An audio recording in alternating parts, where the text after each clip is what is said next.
Welcome to the Stress-Free Dentist Podcast. I'm your host, Dr. Eric Block. As always, I want to inspire, entertain, and educate you on the best tools and technologies out there. My goal is to help make your practice and career more profitable, efficient, and most importantly, more enjoyable. And check out all of my nonfiction and children's books on Amazon, and check out the stressfreedentist.com for any upcoming events. And if you're feeling you're a dental professional that's burnt out, or you just feel stuck or want to get to that next level, visit the International Academy of Dental Life Coaches, or www.iadlc.com, and we'll get you matched up with a life coach that understands dentistry. I also wanted to thank our amazing sponsor, Equa Marketing. They have helped me and my practice over the years to improve with SEO and website performance. And to find out how you can make your practice dominate in your area, go to www.equa.com/MSMSFD to book your complimentary meeting. Again, that's www.ekwa.com/MSMSFD. All right, everyone, welcome back to another episode. And I am joined by Brannon Moncrief of dentaltransitions.com. Brannon, how you doing? Hey, good to see you, Eric. Doing well. Good. Where are you zooming in from today? We are based in Austin, Texas. So I'm at my home office today in Austin. Nice. I like the picture of the, what is that, a caribou back there?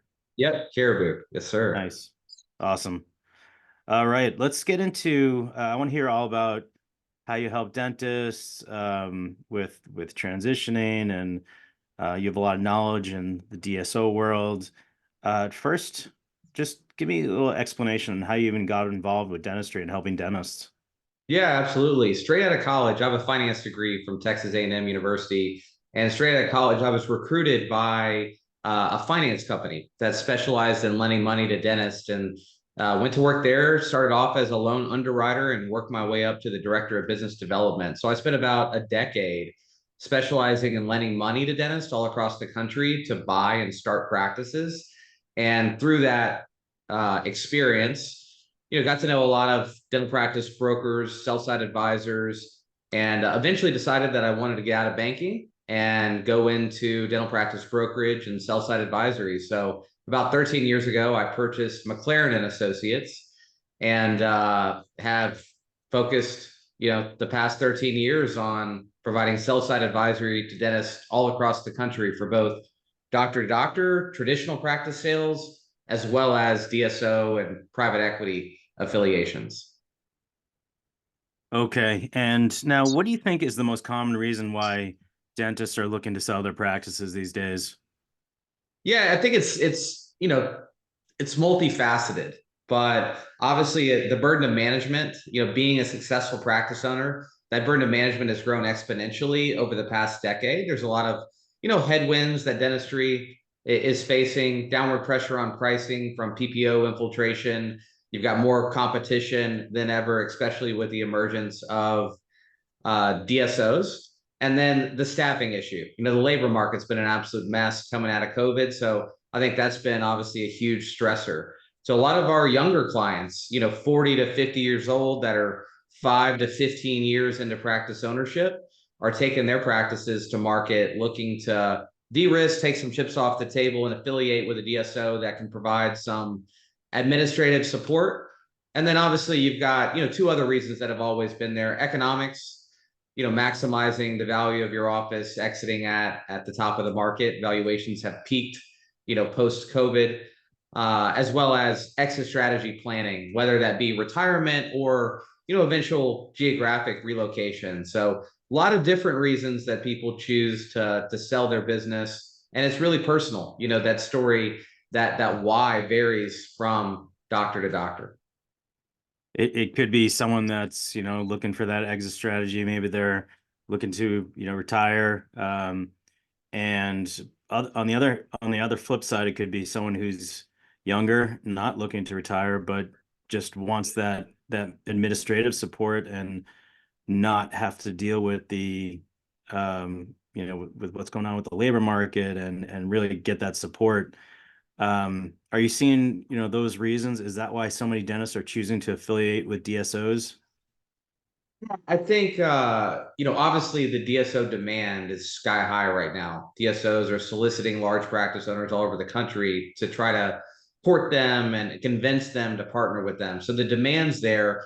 I think DSO no longer has as negative as a moniker as it once did. DSO version 1.0 just looked at doctors as employees. There were a lot of there was no clinical autonomy, a lot of production quotas, kind of a high patient volume, doc in a box, clinic style model. Those are really de novo focused DSOs that start practices from scratch.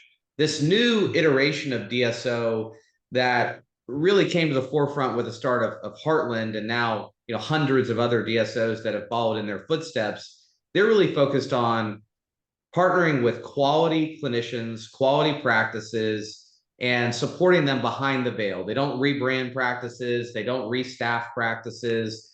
They just tweak things from an economies of scale perspective and from an operational perspective to make them run more efficient and more profitable. They allow the doctors to keep clinical autonomy and a lot of operational autonomy. For those reasons, I think the DSO option has become a lot more widely acceptable, as a legit transition option for doctors that are looking to monetize their business and then continue on, from a clinical perspective and continue working there post affiliation. So I think the short answer is I don't think DSO is certainly a lightning rod topic, but it's no longer a four-letter word in our industry. I totally agree. When I was just getting out of school 20 years ago, I tried to avoid the DSO as strictly looking at, the privately owned practice that was run autonomously, and that's all I wanted. Having said that, now if I could, if the DSO situation was what it is now 20 years ago, I would have wanted to be in that mix and maybe split my time as I was associating and learn from that DSO model. I'm assuming there's a lot you can learn from how they run a business and the management and all the stuff that we don't learn in dental school. Um, are you hearing that from your dentists that are joining DSOs? Yeah, absolutely. I mean, from a young dentist perspective, coming out of school and going to work, most of the opportunity is at the DSOs now. And I think that's great experience. They can provide you the on-ramp to get your hand speed up and get your skill set developed before you look to pursue, private practice ownership. And through working for other people, and especially in a DSO environment, you're going to see some things you like, some things you don't like, but there's a lot to be learned there. And I think private practice will survive long term. A lot of people are trying to create the narrative that, doom and gloom, private practice is going to be taken over by DSOs and corporate dentistry. I don't really think that's the case. I think private practice will continue to survive and thrive long term. But I think to be successful in private practice, you're going to have to emulate some of what the DSOs have done well. Multiple providers, multi specialty, put yourself in a position where you can leverage economies of scale and drive down overhead. I think also keeping up with technology and the aesthetic of the office and marketing is going to be critical to being able to compete with larger practices and DSOs long term. If done right, I think the private practice model can still be very, very successful for the next 10, 20, 30 years. Actually, what is your definition of a DSO? Is it just any multiple location practice that has that back end administrative support? Would you say that is that your basic definition of a DSO? That's a great question because DSO is really just a legal distinction, right? You can have a single location, privately owned practice that's technically considered a DSO versus a 1,500, location practice like Heartland Dental that's considered a DSO and everything in between.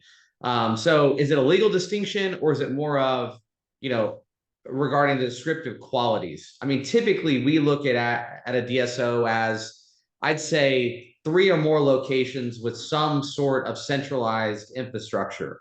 So the fastest growing segment of dentistry right now is the 3 to 10 location emerging DSO space.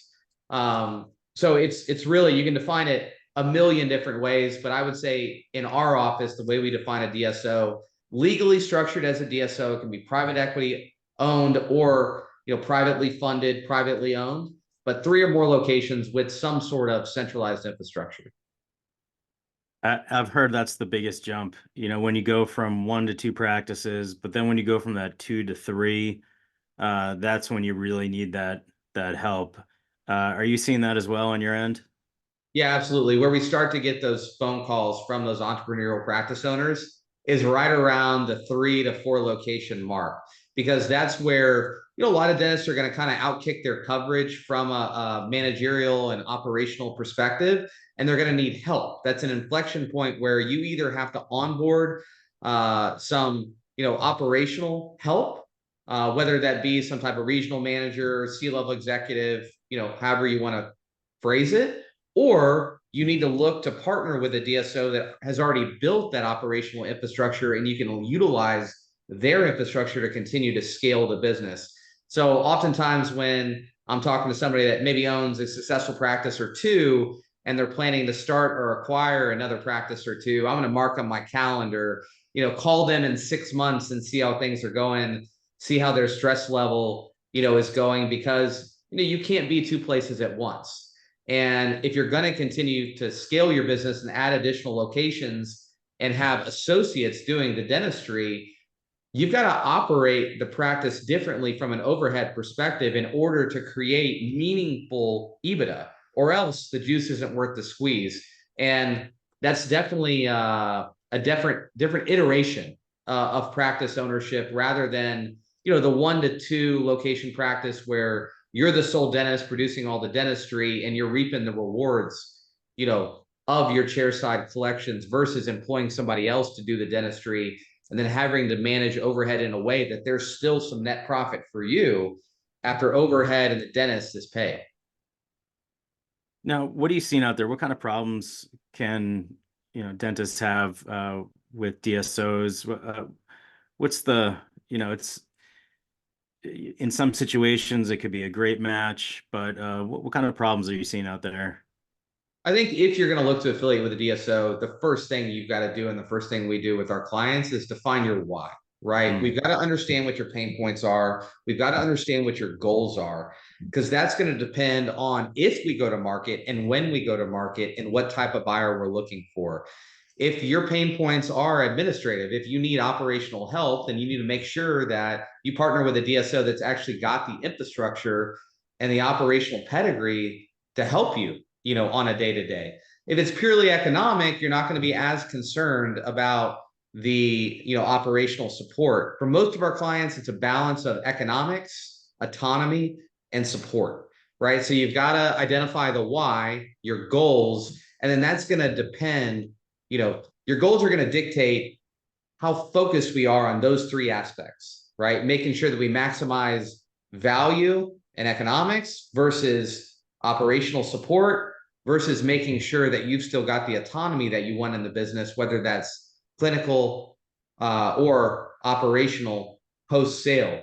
And it's also, are you looking to take a step back, right? Are you looking to free up some of your time to focus on whether it's family or other businesses or other interests? Or are you looking to lean in and continue to scale the business? That's also going to depend on, what type of deal structure, what type of DSO you pursue.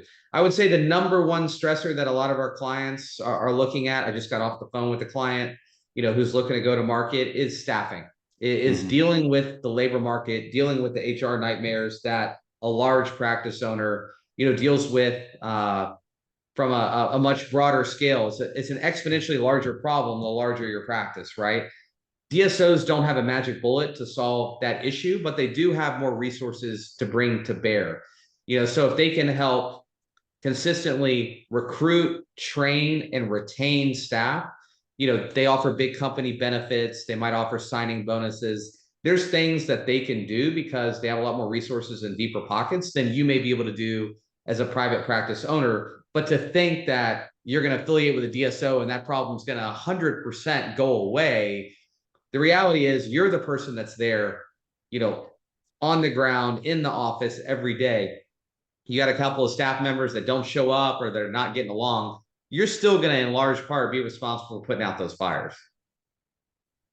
Yeah, so it doesn't always end up that the grass is always greener. If you're, just put in a situation, if you're, let's say you're just burned out from the business side of dentistry, you just want to focus on the clinical side. Um, is that would you say a good reason to affiliate with a DSO? Is that if that's my why? And I just don't want to deal with the administrative side anymore. I just want to try to focus on patients and clinical. Um, is that a good enough why, or am I gonna find myself regretting that decision, or does it all depend? It all depends on your personality. It all depends on what your pain points are, and it all depends on who you partner with. I think it's so important to create optionality because every DSO is different. I say this all the time. If you met one DSO, you met one DSO. They're all different. They all have a different culture. They're all have a different management style. All have different financial goals. All have a different level of infrastructure. So making sure that if you're going to go to market, and if that's your why, you talk to a wide array of potential buyers to ensure that you find the right partner and you don't regret the decision.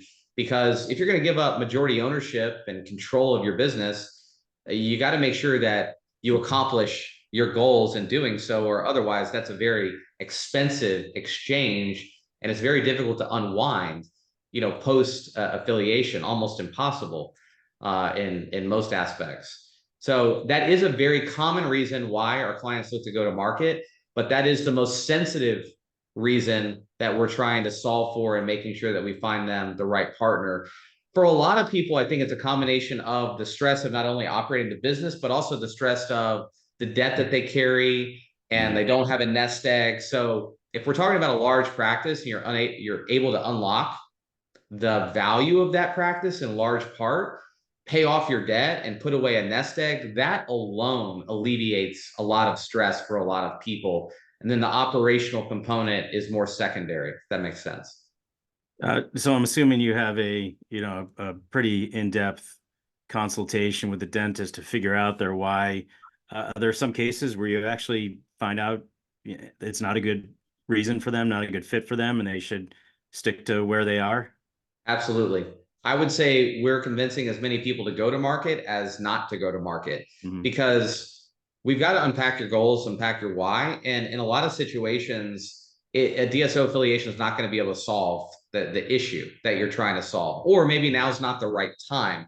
Your practice is not optimized to a point where economically you're going to get the biggest bang for your buck. It would make sense to allow the practice to mature and grow, allow your EBITDA level to come up before you look to pursue going to market. So we're very, very intentional on making sure that we do what's in the best interest of the client and only lead them down that path if it's a good fit for their why and if the timing's appropriate.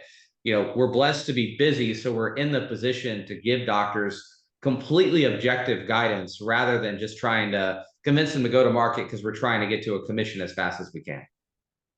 Can you explain EBITDA and how that evaluation process happens? Yeah. So first step, like you said, is always to do a discovery call, figure out your why, and then figure out, does it really make sense to do a deep dive, to do an EBITDA analysis, to do evaluation? And EBITDA is essentially, it stands for earnings before interest, taxes, depreciation, and amortization. So think of EBITDA as absentee owner profit, revenue minus real overhead expenses after pulling out any discretionary, personal, non-recurring expenses minus doctor compensation, what you would have to pay a doctor or a DSO would have to pay you to do the dentistry. I think that's where a lot of people go wrong when they look to calculate their EBITDA. They forget that you've got to factor in a market wage for a doctor to produce the dentistry in order to arrive at EBITDA. So revenue minus real overhead expenses minus doctor compensation equals EBITDA. And then in the DSO world, valuation is a function of a multiple of EBITDA. So we calculate EBITDA first, then we calculate the multiple depending upon qualitative aspects, EBITDA level, geography, number of doctors, type of dentistry, type of patient base, growth opportunity, quality of facility and equipment. All of those things impact the multiplier that the practice is going to trade for. So you take the EBITDA times the multiple, and that's how you derive valuation from a DSO private equity perspective. Do you help the client with that valuation, or does the DSO do their own valuation, or sometimes both? The last thing you want is the buyer controlling the narrative regarding EBITDA and valuation. So we're sell-side advisors. We work on behalf of the doctor. Before we go to market, we're going to do an in-depth EBITDA analysis and valuation. We're going to quantify what we think the practice will trade for in the open market. That's a private conversation between us and the doctor. When we go to market, we put the practice out in a competitive blind bid process. We don't price the practice. We give the DSOs all the information they need to make an offer and bid on the practice in that competitive environment, but we don't set an expectation. We found that's how we ensure that we don't leave any value on the table. So we want to control the narrative regarding EBITDA and regarding valuation when we're going to market. We don't want the DSOs controlling that narrative because, look, they're opportunistic. Most of them are private equity backed. Their goal is to buy low and sell high. If they can buy your practice for under market, they're going to do it. They're not altruistic in their approach to economics. So that's our job, is to hold their feet to the fire, create optionality, and, for lack of a better word, create a bidding war among multiple DSOs to benefit our client. Why is there so much private equity money in dentistry and DSOs right now? Is it because it's such a safe industry? Yeah, private equity loves industries that are the demand is relatively inelastic for those services, irregardless of macroeconomic conditions. So dentistry has proven time and time again to weather recessions very, very well. Now it proved to be pandemic proof. It rebounded as fast or faster than any other healthcare business post COVID, because dentistry has been way ahead of airborne illness and sterilization and all those things where other businesses were not. So dentistry was arguably the hottest private equity industry that private equity was investing in pre-COVID. And then post-COVID, once it proved once again to be recession-proof, now pandemic-proof, private equity doubled down. Those DSOs that were already in the marketplace started buying practices at an even faster clip. And those private equity firms that were eyeing an investment in dentistry made an investment, built a platform, and have grown their DSOs over the past few years. As a result, supply was relatively steady of sellers, demand goes up, valuations increased, 1 to 2 turns of EBITDA coming out of COVID. So private equity absolutely loves dentistry because it's a very stable industry. And it's also a very fragmented industry that can benefit from leveraging economies of scale to drive up reimbursement rates from payers and drive down overhead expenses from vendors. So by centralizing the infrastructure, by supporting practices from an administrative perspective, leveraging those economies of scale, with very minor changes behind the veil, DSOs can significantly increase the profitability of the practices they acquire. But for the dentists out there that are looking, maybe they're just a few years out of school, that are looking to just go into private practice, you still think that's a type of practice that's positioned to survive the long term? I do. So we have a side of our business that does those traditional doctor-to-doctor practice sales. We did more of those practice sales last year than ever before. So that market is still very healthy. That's good. It means that there's plenty of sellers that are looking to monetize their business and exit it and sell it to private buyers. And there's plenty of demand from young entrepreneurial doctors that still want to pursue private practice ownership. I will say, the single doc, 3 to 4 op practice, long term, doing 600,000 in revenue a year, long term, those practices are going to go extinct. I think practice owners today, young doctors, need to build a strong team of advisors around them, absorb as much information as they can about the business side of dentistry and being an entrepreneur, being a successful business owner. Read as much as you can, surround yourself with mentors, and understand that you're going to have to be more dynamic, more focused, and you're going to have to emulate some of what has made DSOs successful. You're likely going to need to have a larger facility, multi-doctor, perhaps multi-specialty, and leverage that size to create efficiencies in your business and insulate yourself, from competition.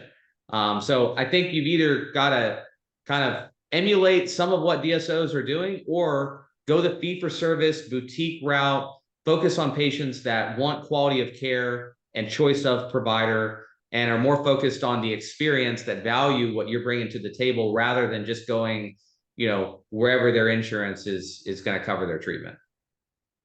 You just nailed it. That's for 20 years. I was always in network, and this past year, it's been almost 5 weeks. I'm fully out of network, and I've never been happier, more re-energized.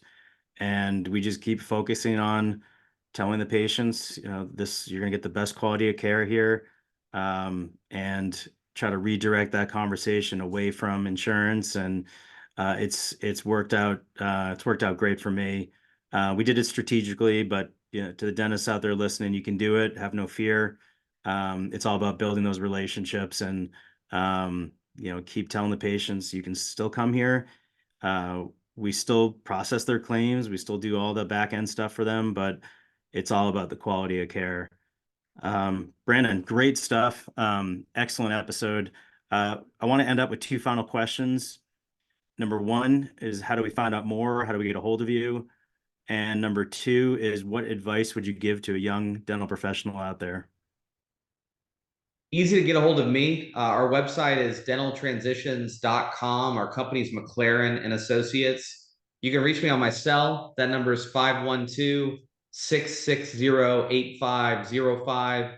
Email is Brannon, Brannon, at dentaltransitions.com. I'm here as a resource for your audience. Feel free to text me, email me. Happy to schedule a call if I can help. As far as my advice, I think it goes back to what I was explaining about what it's going to take to be successful in private practice.